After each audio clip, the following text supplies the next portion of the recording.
Scales of trade official YouTube channel में आने वालों को वेलकम। आज हम वीकली एनालाइज करने जा रहे हैं, जिसमें गोल्ड को एनालाइज करेंगे जो 28 जुलाई से 1 अगस्त तक होगा। पहले हम अपनी पिछली एनालाइज को देख लेते हैं, उसके बाद देखेंगे कि नेक्स्ट वीक कौन कौन से इंपॉर्टेंट एरियाज होंगे।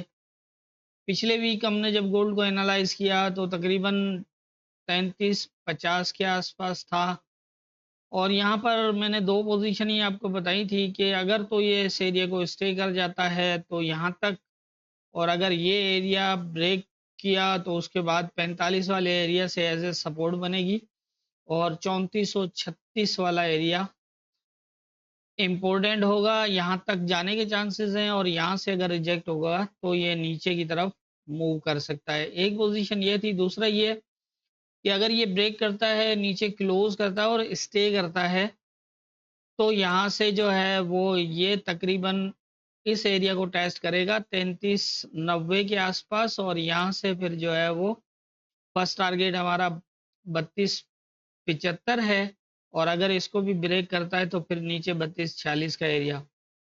आप देख सकते हैं यहाँ पर क्या पोजीशन बनी। पहले इसने जो है वो जोन ब्रेक क्लोज किया, उसके बाद जोन के नीचे क्लोज किया, और रीटेस्ट के दौरान जो है वो इसने ऊपर वाला रेजिस्टेंस ही ब्रेक कर दिया। तो ऐसी पोजीशन में यही था कि मार्केट या तो फिर आके इसके नीचे क्लोज करे, फिर दोबारा डे और स्टे करे, तो फिर यहाँ से ये वाली मूव होगी, और अगर ये यहाँ से ऊपर की तरफ क्लोज कर देता है तो फिर ये ऊपर वाली मूव होगी।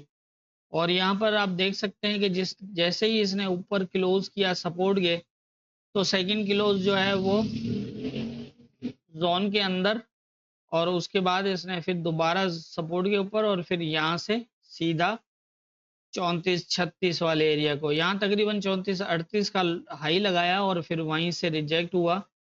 पहली सपोर्ट हमारे पास 45 की थी जो ब्रेक क्लोज इसने की है। अब देख लेते हैं कि नेक्स्ट वीक क्या बन सकता है। नेक्स्ट वीक के हवाले से अगर हम बात करें तो मैंने लेवल चेंज नहीं किए, सिर्फ एक 95 का लेवल यहाँ पर दिया है, और पोजीशन ये है कि अगर इस एरिया को अगर हम देखें तो पहले ये पूरा मतलब जोन का टॉप तक ब्रेक था, और अभी जो है वो शेडो ब्रेक करके आया है। लेकिन यहाँ मसला ये है कि मेजर जो सपोर्ट बनती थी जिसके बेस पे ये एक बाय ट्रेंड में रह सकता था, वो इसने ब्रेक किया हुआ है, और वो ऑलरेडी पहले भी ब्रेक था डे का। तो ऐसी कंडीशन के अंदर अब या तो ये नीचे का रिटेस्ट करेगा, या फिर सेम जो एरिया है उसके अंदर से दोबारा नीचे की तरफ मूव करेगा। कहने का मतलब ये है कि फिलहाल मार्केट को अगर हम देखें तो किसी सपोर्ट पे नहीं है, इसने आके सिर्फ सपोर्ट ब्रेक की है। अब दो चीजें हैं, मंडे को ये या तो इस एरिया से टेस्ट करके नीचे आ जाएगा, अगर तो यहाँ से रिजेक्ट होता है, ये वाला जो एरिया है, अगर यहाँ से रिजेक्ट होता है तो इसके पास फर्स्ट सपोर्ट 75 ही होगी, ये तकरीबन जहन में रखिएगा, और इसको भी ब्रेक करके ये 45-46 वाले एरिया पे भी आ सकता है। अच्छा, सेकंड ये है कि अगर ये एरिया ब्रेक हो जाता है, क्योंकि ये जो है वो H1 के अंदर ब्रेक क्लोज छोड़ के आया है, तो अगर तो ये एरिया ब्रेक करता है और इसके ऊपर जो है वो कोई क्लोज लगा देता है, डे का क्लोज कर लेता है इसके ऊपर, तो फिर जो है वो पॉसिबल है कि ये एरिया दोबारा एज ए सपोर्ट बने इसके लिए, इस तरह। इस मतलब यहाँ से अगर ये उठता है तो फिर पहले जो है वो ये रेजिस्टेंस होगा, और इसको ब्रेक करने के बाद सेकंड ये होगा। इस तरह की पोजीशन बन सकती है। दोनों साइड अगर पोजीशन देखें तो यही नजर आ रहा है कि इसको फिलहाल नीचे भी आना पड़ेगा। अब वो यहाँ से आता है या फिर यहाँ से आता है, इन दोनों में से किसी एरिया से नीचे आना पड़ेगा। डायरेक्टली अब इसका यहाँ तक जाना बहुत मुश्किल है, क्योंकि पूरा सपोर्ट ज़ोन ब्रेक करने का मतलब तो यही होता है कि अब इसको सपोर्ट चाहिए, जिसके लिए कम से कम इसको 32, 95, 96 या फिर 75, क्योंकि ये एरियाज़ ऐसे हैं जो ये पहले भी ब्रेक करता हुआ ऊपर गया है। यहाँ पर जो 75 बनता है तो ये भी ब्रेक है, या 95 जो है ये भी ब्रेक है। अच्छा, 75 को उससे पहले देखें तो वो भी ब्रेक है, लेकिन ये एक ऐसा एरिया है 32-40 का जो 2 बार इसको सपोर्ट बनाई है और यहाँ से जो है वो ये अप गया है। अभी जो कंडीशन है उसके हिसाब से इसको यहाँ से सपोर्ट लेनी पड़ेगी दोनों सूरत में। चाहे इस एरिया को अगर ये ब्रेक क्लोज डे का ब्रेक क्लोज लगाता है तो यहाँ से फिर ऊपर जा सकता है, लेकिन ये भी फॉलो करना पड़ेगा।